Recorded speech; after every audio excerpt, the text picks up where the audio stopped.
capsule va porter sur les balances électroniques. On va traiter de leur calibration et aussi qui compose principalement une balance électronique. Dans un premier temps, une balance électronique, pour fonctionner, a besoin de deux éléments importants. Le premier, c'est l'indicateur qui va être relié au deuxième élément qui est le capteur de charge. Donc, c'est deux éléments indépendants l'un de l'autre, mais qui doivent être reliés par le biais d'une fiche standard pour transférer le poids de la cage à l'indicateur pour nous permettre de l'afficher, de le consulter. Toutes les compagnies, au niveau des balances électroniques, ont maintenant des fiches standardisées. Donc, ça nous permet de débrancher et de rebrancher le capteur de charge à l'indicateur. Un capteur de charge d'une compagnie différente peut être utilisé avec un indicateur d'une compagnie différente. Donc, c'est standardisé au niveau des branchements. Toutes les cages qui sont sur un principe de cellules de charge suspendues possèdent des barres de stabilisation. On en a une ici en haut, on en a une autre en bas, et normalement, on en a une autre ici qui va permettre de stabiliser la cage au point de vue latéral.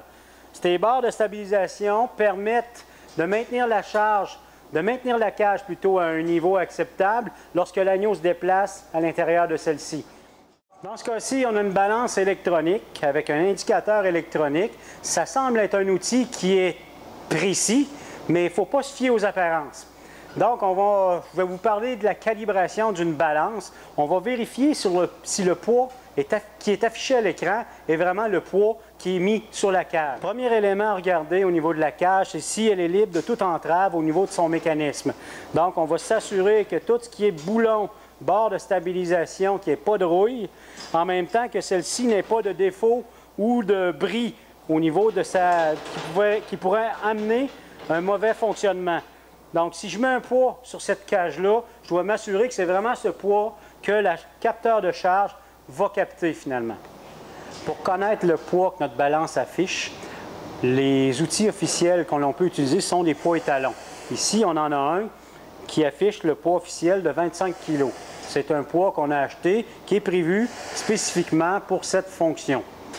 On va le mettre sur la cage, à l'intérieur de la cage. Ça va nous permettre de valider que l'écran, l'indicateur de pesée, indique idéalement 25 kg.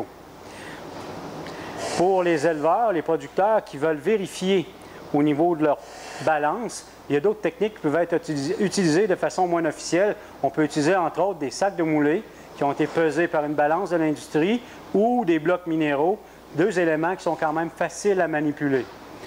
L'autre point qu'on va considérer, c'est qu'est-ce qu'on va peser avec notre balance. Si, par exemple, on pèse des agneaux lourds, dont le poids moyen se situe aux environs de 50 kg, on devrait utiliser idéalement un poids similaire pour calibrer notre balance parce que c'est la masse ou le poids que nous allons peser de façon le plus fréquente. Donc, je vais envoyer mon poids étalon à l'intérieur de la cage.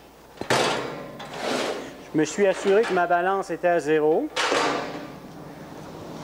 Même principe, j'utilise deux poids étalons. Une fois qu'on a mis nos poids étalons à l'intérieur, on vient valider le poids que l'écran nous affiche.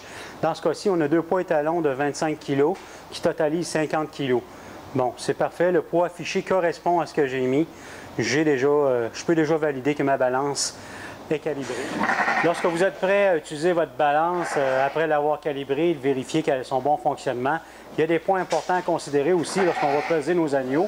Un des premiers points, c'est de s'assurer qu'on est au niveau pour éviter que la balance, le poids soit transféré aux mauvaises extrémités. Important d'être au niveau. Puis aussi de valider qu'il n'y a pas de matériel comme de la litière qui va venir entraver le fonctionnement de la cage ou qui va s'accumuler entre la cage et le châssis de la balance. Dans ce cas-ci, les agneaux rentrent à l'intérieur. Ils vont avancer vers l'avant. On va saisir le poids lorsque l'agneau aura une position stable à l'intérieur de la cage. Souvent, les agneaux ont tendance à avancer, reculer de façon répétée. À un moment donné, ils vont se stabiliser. C'est le meilleur moment pour prendre le poids sur une balance électronique. Bonne pesée!